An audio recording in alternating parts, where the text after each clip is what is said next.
living from our heart, living from our core, living from our power. We all get more. We are powerful women. Hello, everyone, and welcome to the Heart Whispers Summit. I'm Sue Erda. I'm your host for this wonderful event. I'm so grateful, actually, to be here and to bring to you these 20 amazing women who are the authors in the upcoming book titled Heart Whispers. And it is filled with personal stories of transformation for these women who have learned and brought into their life more of listening to their heart, listening to that innate wisdom that is in each of us. And they will share with you in these stories how they did that and how it changed their lives for them. So I know you'll love this book. So I'm so happy today to be introducing you to Erin O'Connor. She is one of our 20 authors, and she's an awesome woman. I know that you'll enjoy her spirit and her energy. I'm going to read a brief introduction of Erin, and then we'll get started talking with her. Erin O'Connor is a Mindful Schools certified mindfulness instructor and the founder of Happy Humans Mindfulness, where she empowers children, parents, teachers, and educators with mindfulness skills for a better life. Erin has 21 years of teaching experience at the kindergarten and first grade levels. She also teaches mindfulness at Endicott College in Beverly, Massachusetts. Through her mindfulness course, she helps graduate students learn and apply mindfulness concepts and practices to improve their daily, academic, and professional lives. And Erin, I'm so happy to see you here today. How are you? I am doing well. I'm very happy to be here. Thank you. Me too. I'm happy you're here too. So I love your topic, how to raise happier humans. And that is such a good, simple topic. And it's like, it seems like it should be simple, but I know there's a lot to it. And I know that everyone listening wants to know about that. So we'll get to that in a minute. But for right now, can you share with us a bit about your personal journey and how it got you here where you are today? Yes, I'd love to. So, as you mentioned in my introduction, I was a classroom teacher. And in 2015, at a professional development workshop at school, I was introduced to mindfulness. And I remember sitting there that day and listening to this woman talk about the benefits of teaching mindfulness in the classroom. So, of course, I went home and I signed myself up for a 6-week class where I could learn the fundamentals of mindfulness and establish my own practice. And I didn't know at the time that my practice was actually preparing me for what would be the most difficult and traumatic time in my life. Fast forward to 2016, my husband Billy was killed in a tragic work accident. And it was my mindfulness practice that I had under my belt that helped me to stay present and kept me grounded, helped me to process difficult emotions and my grief. And my gratitude practice helped me to stay positive. So, keeping all of this in mind, another opportunity came where I was invited to take another course where I could actually start implementing mindfulness in my classroom. And the year that he died, I started implementing it in my classroom. And I started seeing a transformation with my students and with my own teaching. And it was funny because as a classroom teacher for years and years, I always used to wonder why my class was so high energy. And it wasn't until I started practicing mindfulness that I realized that they were picking up on my energy. I always taught with enthusiasm and excitement, and they were just mirroring back what I was putting out. So once I learned to regulate my nervous system, I was able to regulate my classroom as well, their nervous systems as well. And that was a huge aha moment for me and made me super passionate about just teaching these tools to colleagues and other kindergarten classrooms. And so, yeah, that's Wow, that's so cool. I love that because you know what I love about that especially is the mirroring, right? Because that absolutely happens. We are all energetic beings, all inextricably connected. And of course, our energy affects everybody else. But to watch it in your students, that had to be a really cool experience for you. And so did you play with that at first just to see what happened? I did. I did. And so I would get really excited, and then I would notice them get really excited. And then I would start to slow down and I would lower my voice and I would take a pause, and then they would come down to meet me, which Beautiful. was, I wish it didn't take me. So it was probably about 15, 16 years into my teaching when I realized, oh, it was me. Yeah. Well, that's so cool. And so we learn these things from each other all the time. What a great thing to learn. So tell us, what other principles have you learned? Like maybe tell us one really important principle, something that you have learned along the way you would like to share with us so that we can have some of the great results that you've had. The biggest one I have to say is that gratitude is the key to happiness. When we practice gratitude, we're able to see that everything in our lives is not bad. Maybe we're having a difficult moment, a challenging time, but there's still so much that we can appreciate. And my gratitude practice was had a big influence with my grieving, and it helped me to kind of realize that yes, I had something really terrible happen to me, but I had the experience of being with my husband for 7 beautiful years. Beautiful. I love that. So what is your gratitude practice? What do you mean by that? Did you journal? Did you speak it? What did you do? So I have a journal and I have a jar. So sometimes I write notes on a sticky note and I add them to my jar. Sometimes I just write them in a journal. So I'll do at least 3 gratitudes every day. And on days when I'm feeling not so great, I go back either into my jar, into my journal, and I read all of the things that I had written before because it's a nice reminder, like I said, that yeah, this moment is challenging, but my life isn't challenging. Yeah, I know that's so wonderful. What a wonderful reminder, especially on those challenging days. I love that too. I keep a gratitude journal as well, and I love to flip back through it, and look at a few years ago even and just see what is there. It feels so good to do that because I realize what a really blessed and wonderful life I've had and so many things to be grateful for. So that's great. I love it. So let's talk about mindfulness. What does mindfulness mean, and what does it mean to children? How does it benefit them? So, mindfulness simply means that we're bringing friendly awareness to what's happening in the present moment. So, to me, I think of it as paying attention to what we're doing while we're doing it without the expectations of what we think should happen, right? So, there's that kindness and curiosity to the moment. Um, and what I essentially do is I teach kids, I work with kids to help them develop mental and emotional literacy skills. So, helping them be in the present moment, helping them stay regulated, teaching them heartfulness practices like gratitude and kind wishes.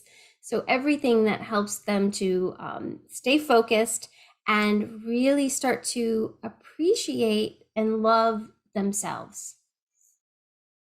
Now, is it different, do you think? So do you teach adults and children? So is it different teaching children than teaching adults these practices?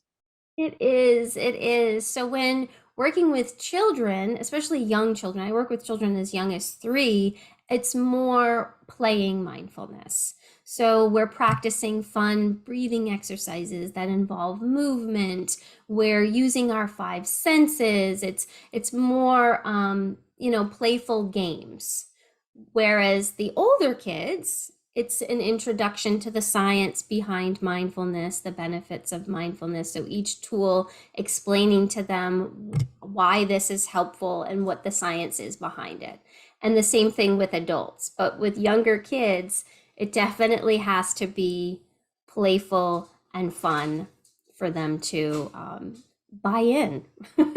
And the Sure. teenagers need the science in order to buy in. Like what how is this going to help me? Like what's in it for me with this practice? Sure, absolutely. And so how does it go over? I mean, we all know some teenagers in our lives. How does it work with them? Does it work with them? Do they buy in, and what does it take? Well, I find that when I work with teens one on one, the buy in is much easier. when I work with kids in a classroom, it tends to be, tricky because they're all trying to act cool and, so it takes them a little longer to kind of warm up, and they may be paying attention and hearing me, but they're not necessarily closing their eyes and really kind of dropping into the moment because, some of them don't want to have their eyes closed. They don't want to look funny in front of their peers or whatnot. So it can be a little bit challenging, but for the most part, I feel as though they're definitely picking up what I'm putting down. I was just with a group of sixth graders for 8 weeks, and for some of those classes, when I'm asking questions and I'm wanting them to interact, I honestly felt like Ferris Bueller's teacher, like Bueller, because they're so shy to answer. But once one starts reflecting, then it's like popcorn in the room. They start to feel safe and they start to be like, okay, I can answer this too. Yeah, that's so neat. I can feel your passion about this, Erin. Tell me, why are you so passionate about bringing mindfulness to young people? First and foremost, because the practice got me through the most challenging time, in my life. And as a classroom teacher, when I was noticing this and I was experiencing the benefits of mindfulness in my personal life, I used to say, I don't want to teach reading, writing, and math anymore. I just want to teach kids how to be happy humans. And that was where I got the name for my business. And I used to sit back and try to like imagine what the world would be like if every single child were taught skills so that they could nurture their minds and their hearts from a young age. They'd be more equipped to regulate their emotions, manage stress, be a friend to themselves. All of these tools and skills that I didn't learn until I was in my 40s. And so when we can give these tools to young kids, I feel like we're giving them a gift that just keeps on giving. It's going to have a ripple effect with every relationship in their life, including their relationship to themselves. Yes, because that's where it all begins. Wonderful. Good. What would you say? Let's look into the future. What is your mission over the next couple of years?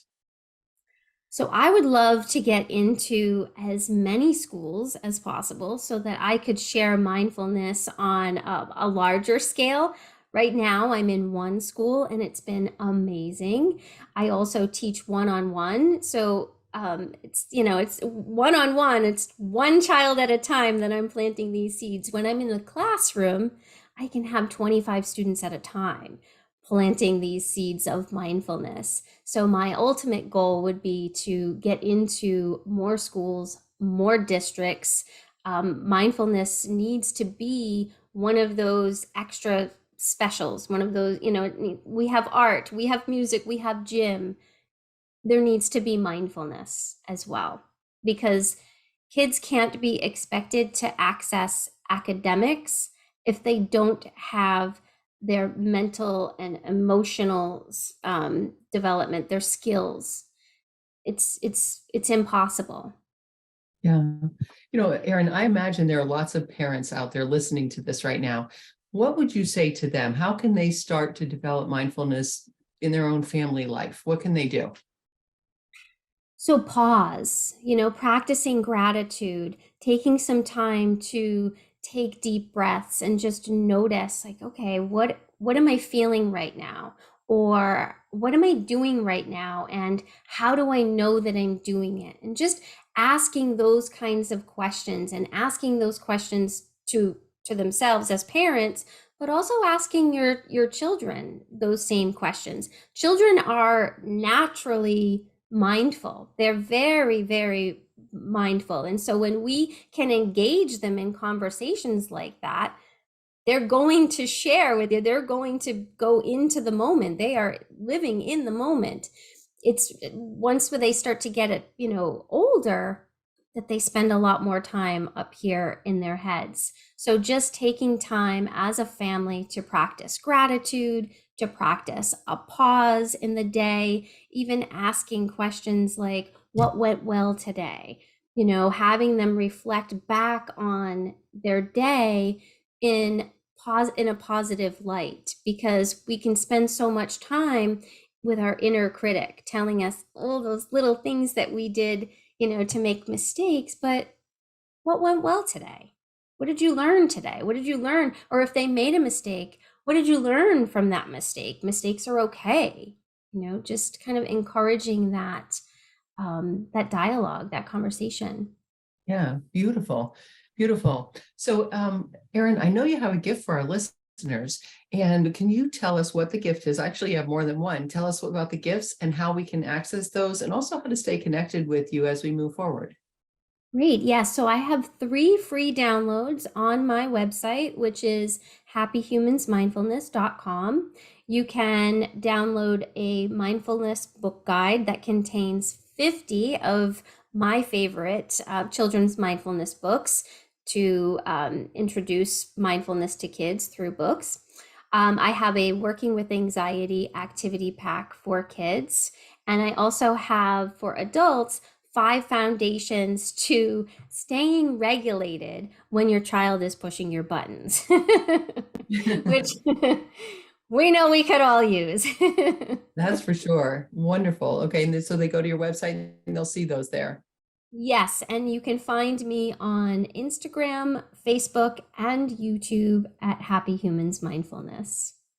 Okay, beautiful. I love that. Erin, I'm so grateful that you decided to be a part of this project. Can you tell us, why did you decide to share your story in this book, Heart Whispers, and be a part of all of this? I am so excited to share my story in this book because I hope that it helps other women who are grieving to just know that love is possible after losing your significant other, losing it, whoever that may be. Love is possible again. And I questioned that when my husband died. Would I ever love again? And I wish that I read my story when he first passed, because it would have given me, hope. So that's what I hope to do for other women who are in the process of grieving. Yeah, that's wonderful, because grief, it can last a very long time, and it's unpredictable and uncertain, and it's so nice to have that hope. I love your story. It's really a beautiful story. So I know that our listeners will enjoy reading that. So Erin, thank you so much for being a part of this whole project and Heart Whispers and sharing your information today. I think young people, we know they're our future. I am so happy that you are out there teaching us how to raise happier humans and helping so much with that. Thank you for all that you do. Thank you so much for having me. Thank you. You're welcome. And listeners, thank you for being here. Thank you for listening, because I know that you are bringing this into your own life. All of these stories about heart whispers and mindfulness and love and all the things that you're hearing from these amazing authors. So keep doing that and continue listening to the summit. There are lots more interviews and lots more wonderful topics like these. And also be sure to buy this book, Heart Whispers, on launch day, which is June 22nd. When you go to our website, heartwhispersbook.com, we'll guide you to the Amazon link for your country. And on that day, we'll have a 99-cent Kindle book that you can buy, this Heart Whispers book. Then you bring your Amazon receipt back to our website, and you will be able to download more than 40 gifts from our partners and authors. They're wonderful gifts. There are discovery calls, there are meditations, there are some free guides there, lots of great things. So you definitely want to do that. For 99 cents, it's such a wonderful deal and so much incredible inspiration and empowerment for you too. So do that, launch day, June 22nd. In the meantime, I wish you all a beautiful day, and may you be a happy human. Take care, everybody. Bye for now.